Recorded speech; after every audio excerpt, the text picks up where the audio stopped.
Μια και ο λόγος για Κίνα. Ελάτε να καλωσορίσουμε κοντά μας τώρα τον κύριο Κωνσταντίνο Γιαννίδη, είναι πρόεδρος του Ελληνοκινεζικού Επιμελητηρίου. Καλημέρα σας. Καλημέρα σας, κύριε Τσαπανίδη. Θα τον πετύχουμε το στόχο, λέτε, στον τουρισμό. Μέσα στην πενταετία, από 60-70 χιλιάδες Κινέζους τουρίστες έχουν βάλει στόχο να ανέβει στις 500.000 ο αριθμός. Εγώ πιστεύω ότι αν λυθούν τα προβλήματα από ελληνικής πλευράς, ελληνικής πολιτείας, πιστεύω θα ξεπεράσουμε τις 500.000.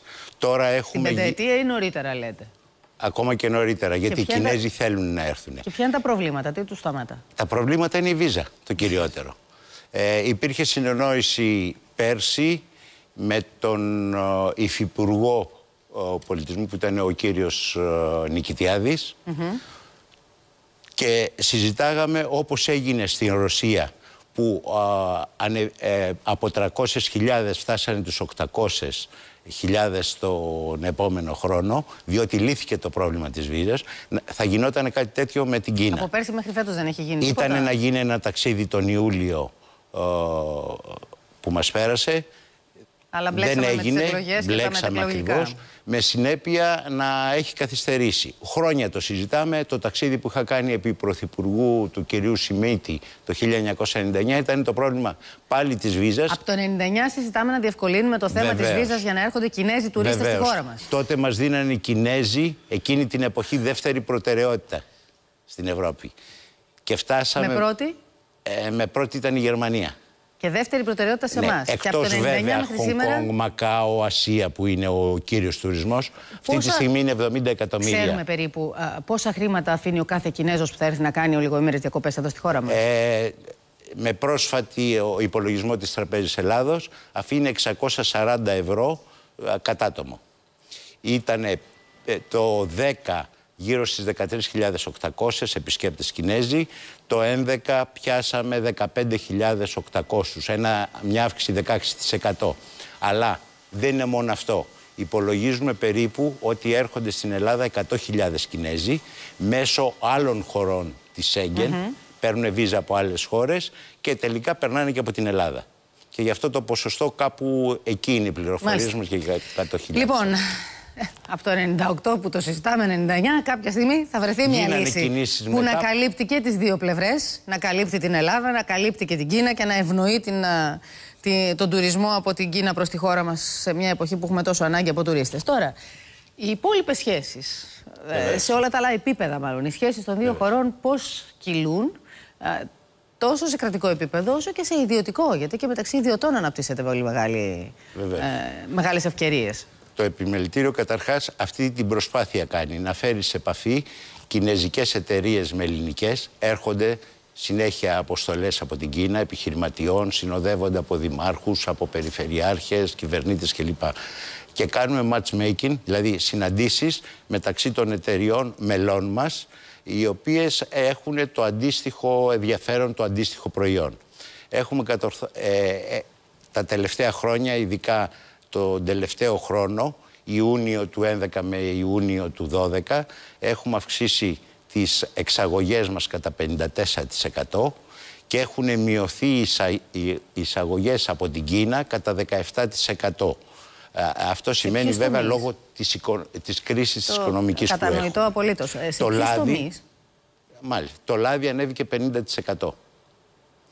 Το κρασί κάνει από το 2009 μέχρι το 2011 έχει μια αύξηση 1.175%.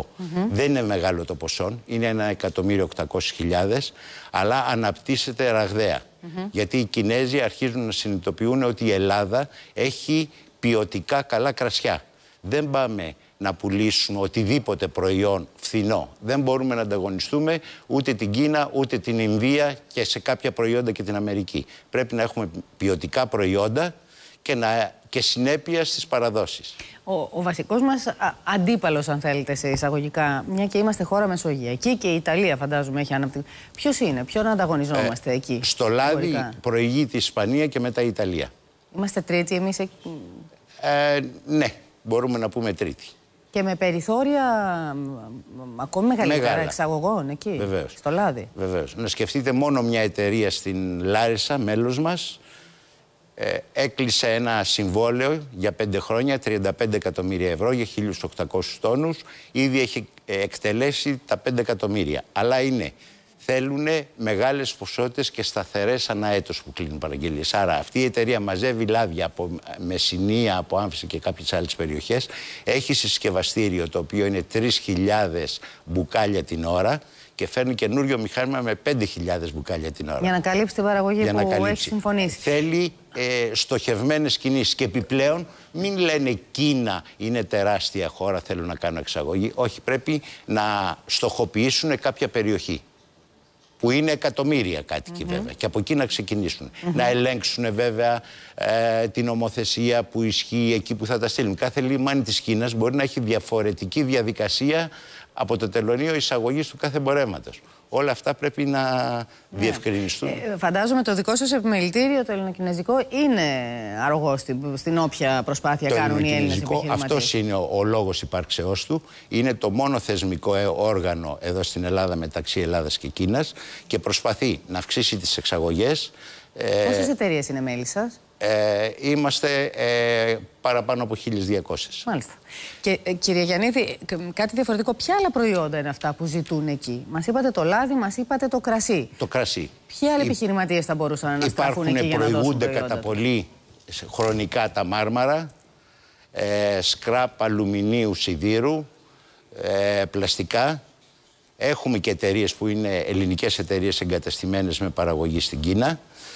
Γίνονται προσπάθειες τώρα για τα ακτινίδια που γίνεται ήδη εξαγωγή και πρέπει από τη διμερή σχέση που υπογράψαν το 2008 και πρέπει να επεκταθεί η διμερή σχέση μεταξύ Ελλάδας-Κίνας γιατί ζητιώνται και κεράσια και μανταρίνια του τύπου κλιμεντίνες. Μάλιστα.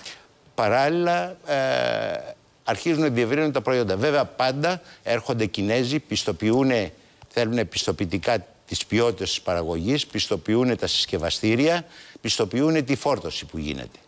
Έρχονται δηλαδή, εδώ οι Κινέζοι για τις πιστοποιήσεις αυτές, έτσι. Θέλουμε σοβαρές εταιρείες να μην παίξουν, να πούνε να στείλω ένα φορτίο και τέλειωσα. Έχουμε απογοητεύσει μέχρι στιγμής? Έχουμε κακό παρελθόν δηλαδή?